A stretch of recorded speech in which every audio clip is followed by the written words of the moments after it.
Chichanga chichitika.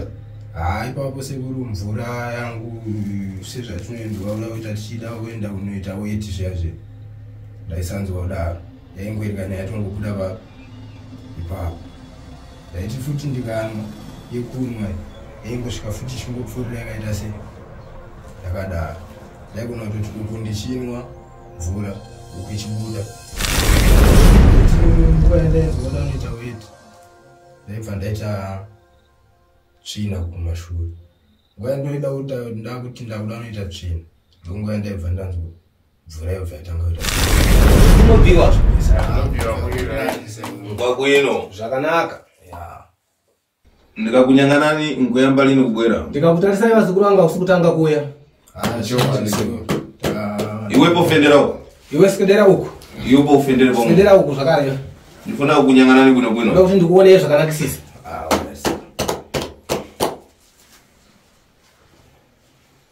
mweyo ndiyo wakuchitenda chakudwala chirekewe Iwe ndiwe urwere wewe kurwara kaiwe. ndini sekuru achirwara uyu kuyamba Uyu kutanga. mbale wako alupona ukabwera na Hama yako yangu chiyana yeye iri kupi? na mama wako yo Na mai wako. ndo wasara kumba mama rukumba mkoma akarubasa ashayo mari yacho kuisera dzibaba mbende yona iripo yacho tabo nzabwino Zvakanaka imanda sangalana kubwera kwa machitako Ini ndafara nekuya kwa maita. ndotenga sekuru ukumva tani thupi yako Uri kunzwa sei naye muzukuru wangu mwiri wako? apo zvese sekuru apo nzabwino Zvakanaka. apo mankhwala kudya bwino bwino Mushonga uri kudya zvakanakisisa? mishonga ndiri kudya but mishonga yangu sekuru ndo yanga yapera ndifuna tumulewe ate ulewe pakufika kuchoka pakuyamba ate kufika nafasi ya Afrikai Ndoda kuti utaure kubva pakutanga kusvikana nhasi zvauri. apa kutanga sekuru ndakaya ndichirwara singaiti nekuda kwe ukamba chitenda Wanga ndifuna kuti ulewe tuchoke padesha utaure zvibude pachena chii changa chichikunetsa. ndainzwa musana wangu uyu uchita sei wakanosungwa kunge nebelt kuti shwi akutanga pandakatanga kuuya vaitaura vaito maybe panguda rukawo nekuti ndambosangana ne vamwe madzimai andandambosangana nawo pandauya kuna sekuru pakutanga pavandibatsira nemishonga yavo yavakandibatsira nayo tikaenda imwe yacho hana unoidya zvakanyatsonaka sekutaura kwavanga vakaita sekuru imwe yavanga vakandipa yandakadya pandakangonzwa nyama dzangu dzatiite sedzaita right ndakabva ndamirira kudya mushonga papi ipapo zvadaro takagara nguva ndofunga inotokwana kuita 6 months chirwere chiyanopa chakazodzoka futi chapa nemumwe mutoo Chii changa chichitika?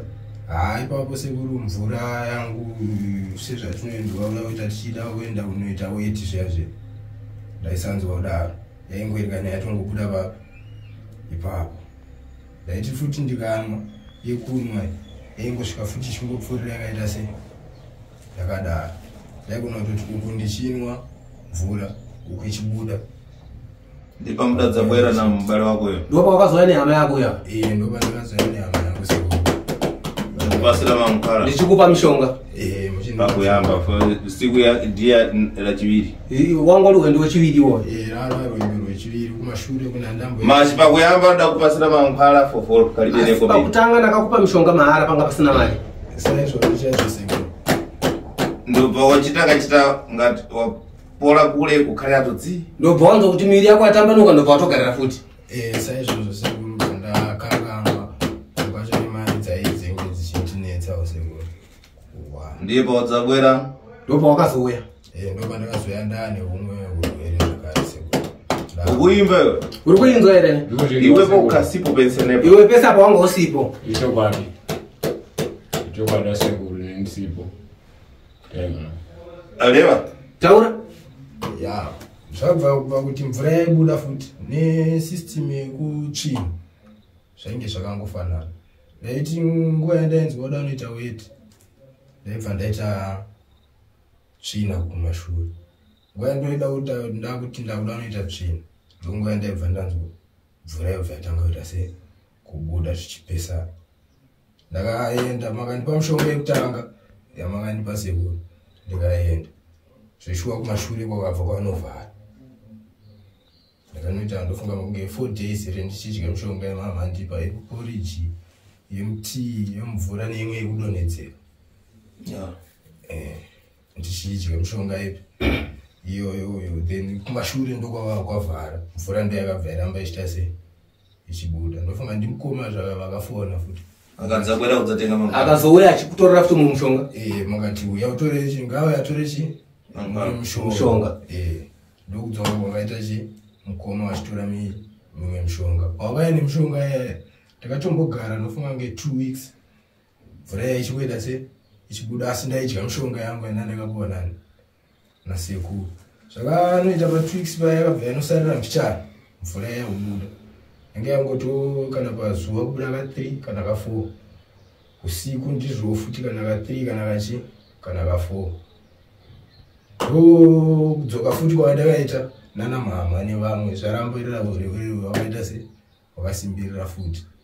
Ndokutora mushonga yatakatora pekupedzisira. Napauda bwana na mai wako pale. Wakauya na mai wako pale. Patakauya na mai na mukoma na bambo. Nangwa na bambo wako alibodza bwera pomwe. Nevamwe vana pamunini wako havana kuzouya futi panapa.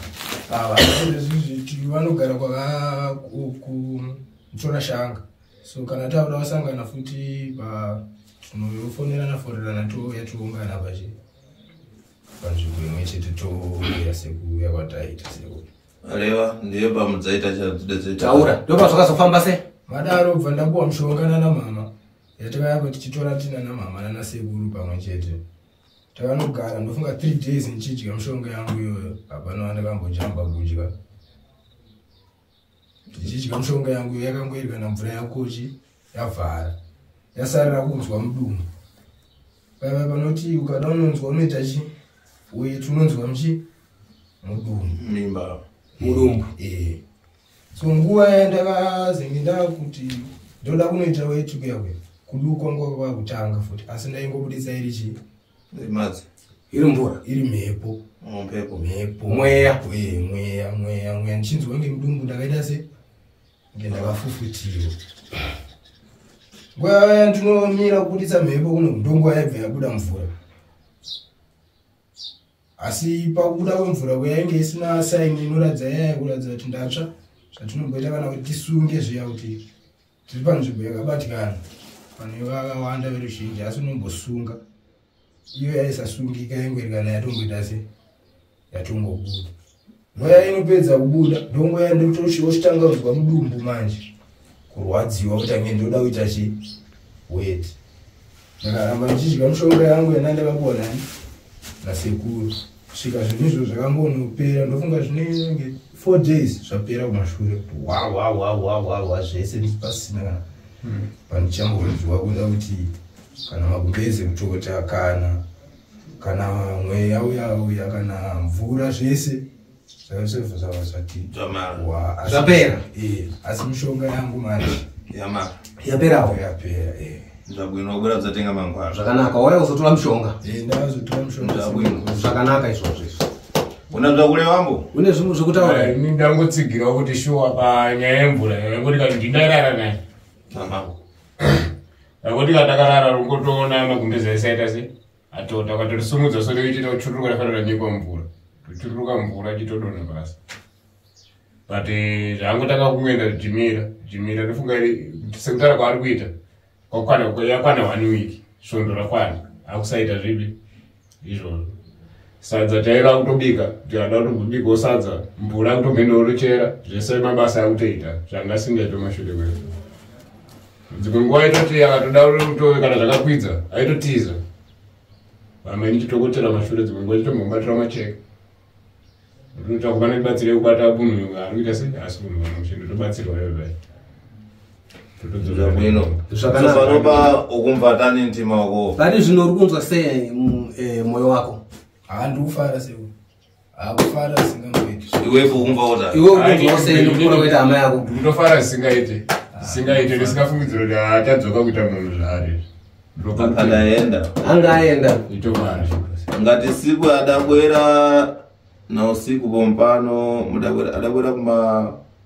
mudabwera tembo ziponi. Pane rimwe zuva yakauya usiku panapa. Amene kuti wangauya nguva uri kuchiri kuziva nguva yamakasvika panapa? Ndichanyatsoziva sekuru sekundirangaridza kwavaita vachiti patakabva kwavaishandira patinotanga taenda kumba takambotanga taenda kwasekuru kuno Grand nekubasa tichiya kupi kuno kwasekuru. Alright. Mimwe miti yatakapuwa kuti tishandise ivo ndo vanga vakataurwa kuti panguva iyoyo hapana chandainge ndichiita sei ndichiziva ndaingorikana ndamungonzi kapi mushonga kwani kwasekuru ndichienda ndichiona ndichiona nekudya mishonga leya yakwandaiita. Nzvabwino. Zvakanaka. Mashi mankhwana ndikukupasira. Asi mishonga ndiri kukontinya kukupa? Ndikukurekera lini? Handikurekere. Ndiposhi ndifuna mbo uchire. Nokuti ndinoda kuti urarame muzukuru. Ukondimva kuna wanzwisisa? Nkhani dzako mbiri inango nkhani. Nyaya yemari haadza dzimwe nyaya idzi. Mashi chandokufuna mtima wako uchire. Asi chandiri kuda upenyu hwako kuti urarame. Ndikafuna mbale wako ali pafupi pako. Ndanga ndichida hama yako iri pedyo apa. Ndiposhi ndikanyang'ana pana nkhani zinango akabwera kuno pafupi. Ndikatarisisa ndiri kuona kuti pane dzimwe nyaya anga achiuya kuno kupadhuze achikutengera mankhwala achikutorera mishonga. Ate mafala amwe ndifuna kuti ukamulevere. Ndinoda kuti mashoko yawo kasvika uende unomuudza. Ndiposhi impano ndimakaniza lini muntu kuti aguduke kunango asing'anga nango. Ini handirambidze munhu kuti aende kune dzimwe ng'anga kwete. Wanzwisisa? Wabwera pompano tiribe kukuchitira unguduka. Wauya panapa ndashanda hazvina kukufambira zvakanaka. Unofamba uchienda kune dzimwe ng'anga adambudziko hapana. Maji impano ndiribe kumponyera. Asi inini hapana chandakamutadzira. Maji ndina nkhani yalikupeza. Asi pane nyaya yandiri kuona. Mweyu achichita dzinango na dzinango asing'anga. Maji anakuya kwa adachita. Pane nyaya yandiri kuona yaakaita iye nedzimwe ng'anga. Pane mashoko yaakataura. Wanzwisisa? Dzinanga idapinda pamwe. Asi zita rangu rakapinda ipapo. Ndifuna ukamulevere mafara mwe. Ndoda kuti uye kwaenda unomuudza mashoko yake. Tinanga achidzabwera ndifuna kuti ndidzaleza naye ali pafupi. Kana achizoya panapa ndoda kuti tozitaura naye ali pedyo apa.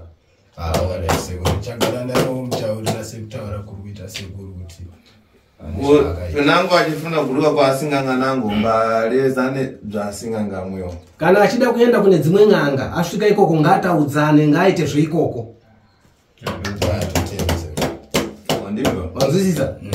Ndiribe kumponyera maji ndidapata ntchito ndichichitira wepo. Iye achibwera siku na siku achikutengera mankhwala. Handina kumutadzira ndakashanda basa ndichiitira upenyu wako. Iye achiuya zuva nezuva achikutorera mishonga panapa.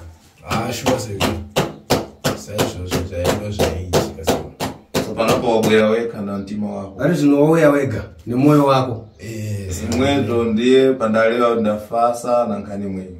Panyaya iyoyo ndosaka wanzo ndataura kuti ndafara tisingaite. Kana ndiri kufara nekudzoredzana kwenyama yangu kuitika pandiri kozi sekuru ndarara pasi. Ukadapita ndakuona. Wanga waenda ndakazviona. Boje amwewa adabwera kumadojora. Nokuti makauya kumatudze usiku. Muchibwera pompano. Muchiuya panapa. Uwepo ulibo udzapita muno dipozo ukadadzinyera. Iyo hauna mpinda muno muziko nokuti wanga wakazvikanganisa. Ukadadzonga ukadadzinyera pensenembo udadzitundira ndakudzinyera. Wangazviwetera nekuzvimamira. Adalewa kuti mwe ampita lini muno dipozi adzidzonga panza dzinyera. Akataura kuti uya agone kupinda muno nemhaka kuti panza apa hapana kupinda mushe wazviwetera uye zvawazvimamira. mankhwala tidadza kuchoka muno atedza kupasira kukalo kunja mshonga takaita kubva nayo muno mmatare kuya kuzokupa kumota kwawanga uri kuti imwe mankhwala kuti inwa mshonga uyu saizvo zvichaise kuti panguva iyo hapana chandaizoziva nekuziva zvabwino zvakanaka ate ndifuna penamuna tunangodza kureva amene munga ane zvimwe zvongada kutaurira kutenda chete zvowatinako sekuru